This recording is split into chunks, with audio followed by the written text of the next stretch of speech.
Good morning friends, myself Jansar Kishore from Paras English High School. Today I'll give you the lecture of revision in standard 9 English subject. तो English subject में आपका जो paper आने वाला है उसमें short question, long question, direct indirect speech और compo ये सब चीज़ आने वाली है। तो आपको यहाँ पर मैं जो रिवीजन लेक्चर में करा रहा हूँ जैसे 1 to 4 लेसन है उसमें जितने भी शॉर्ट क्वेश्चन और लॉन्ग क्वेश्चन वो करने हैं।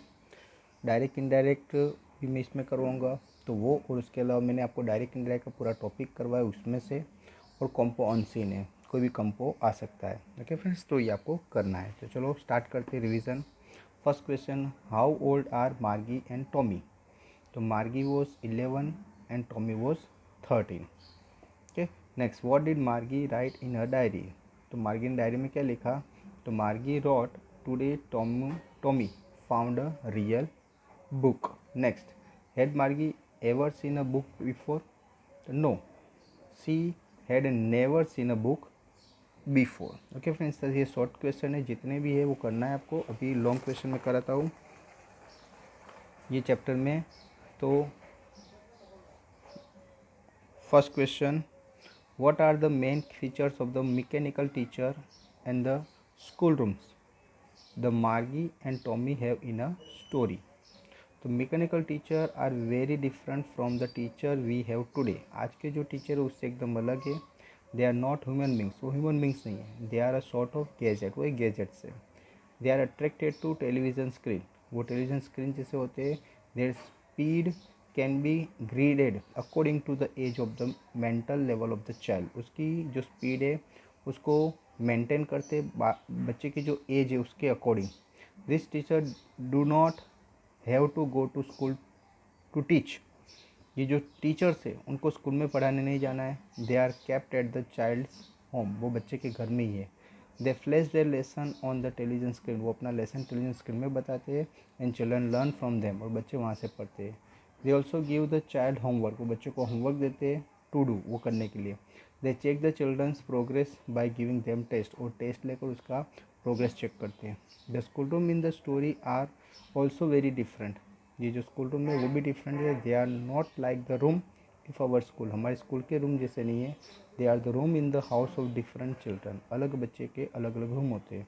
Each child has own classroom in this house, हर एक बच्चे का अपना अलग अलग क्लासरूम होता है अपने ही घर में।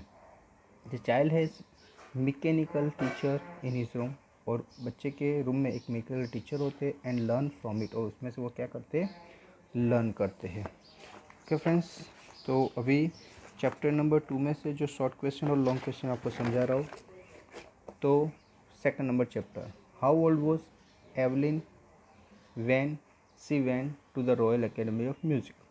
तो Evelyn was 17 year old when she went to the royal academy of music in London.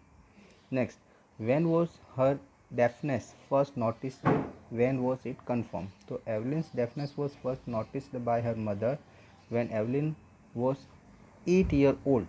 She was waiting to play the piano.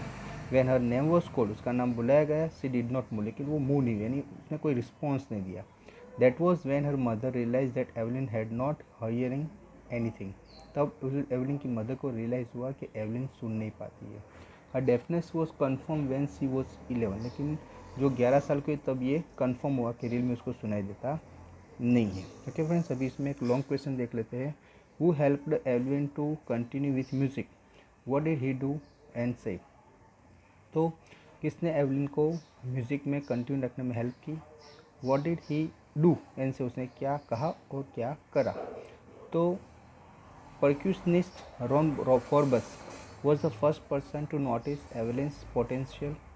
तो ये रॉन फॉर्बस ने सबसे पहले एवलिन का जो पोटेंशियल था उसका नोटिस किया। He began by turning two large drum to different notes, उसने दो बड़े बड़े ड्रम अलग अलग नोट में रखे। He asked Evelyn not to listen through her ear, उसने कहा कि आपको अपने कान से नहीं सुनना है, but try to and sense the sound in some other manner, लेकिन आपको दूसरे बॉडी के पार्ट से आपको उसको रियलाइज़ करने का ट्राई करो। Suddenly Evelyn realise that she could feel the higher drum from the waist up and the lower drum from the waist down. Forbes repeated the exercise and Evelyn realized that she could sense certain note in different parts of her body.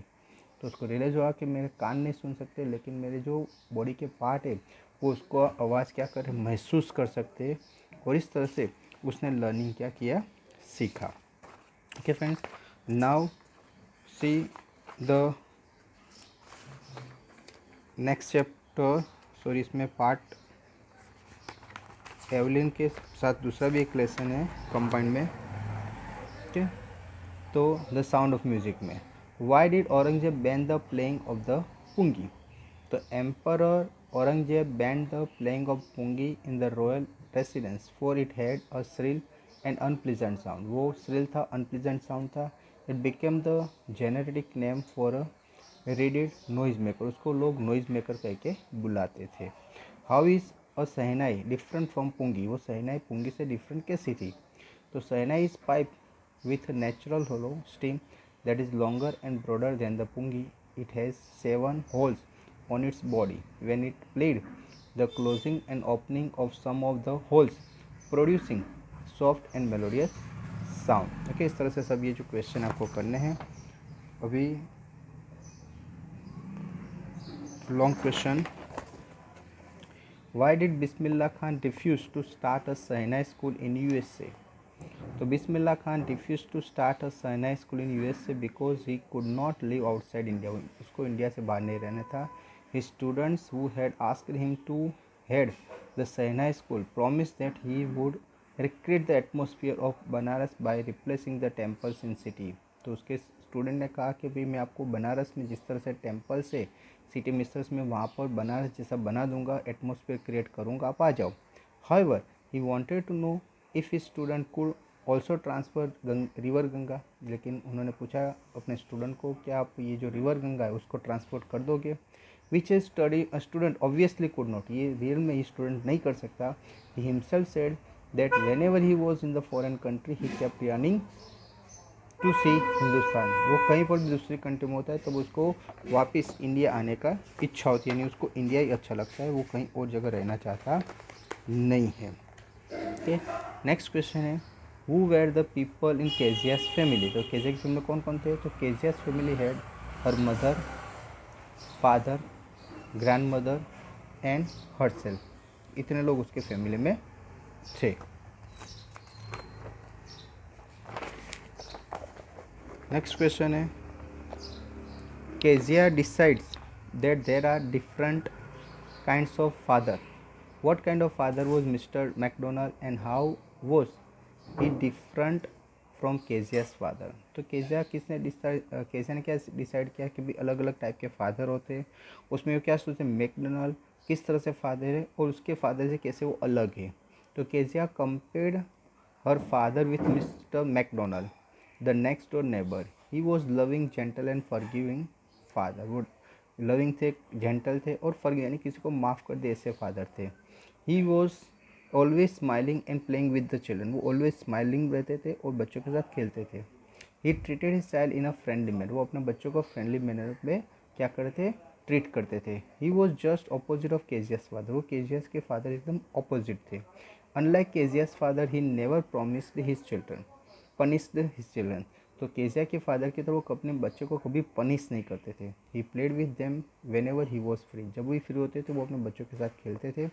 केजिया's father was always harsh and strict discipline. Kezia के father बहुत ही strict थे और वो always हर्ष यानी उसका tone बहुत ही क्या रहता था, हार्श रहता था, यानी डराने वाला आवाज़ रहता था कि जिसकी वजह से केजिया ऑलवेज उससे क्या करती थी, डरती रहती थी.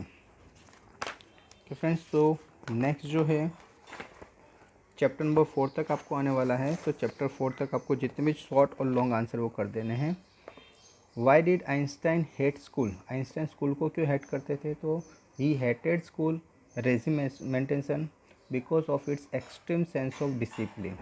ही felt tired and sophisticated with his atmosphere. He often clashed with his teacher. तो उनका स्कूल का एटमोसफियर अच्छा नहीं लगता था, उसको सफोकेशन लगता था और क्लास के जो टीचर है वो उसको बहुत ही प्रॉब्लम क्रिएट करते थे, यानी उसको ये स्कूल का एटमोसफियर ज़रा भी अच्छा नहीं लगता था. What is Einstein special theory of relativity. तो उसका एक फॉर्मूला उन्होंने बनाया था, E = mc². According to Einstein special theory of relativity time and distance are not absolute, वो कभी सेम नहीं है। From the following is the words most famous formula which describe the relationship between mass and energy is equal to M C square. तो इसकी वजह से उसने एक फॉर्मूला बनाया कि is equal to M C square, यानी कोई दो एक घड़ी है, सेम कंपनी की है, सेम टाइम पे बनाई है, लेकिन फिर भी उसके टाइम में डिफरेंस होता है, तो that is called the Einstein special theory of relativity. Okay friends, तो अभी उसके बाद हम आपको डायरेक्ट इनडायरेक्ट के paragraph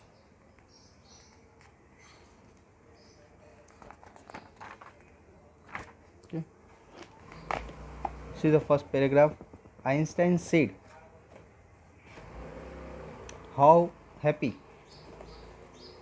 okay, Einstein said how happy and proud I shall be when we both have brought out work on related to victorious conclusion। ये direct है, उसका इनडायरेक्ट करना है, तो इनडायरेक्ट का आंसर दिया है। तो Einstein exclaimed with great joy that he would be extremely happy and proud when they both had brought their work on relativity to a victorious conclusion। okay, उसके बाद जो चैप्टर 3 है, चैप्टर 3 में direct indirect speech दी है यहाँ पर।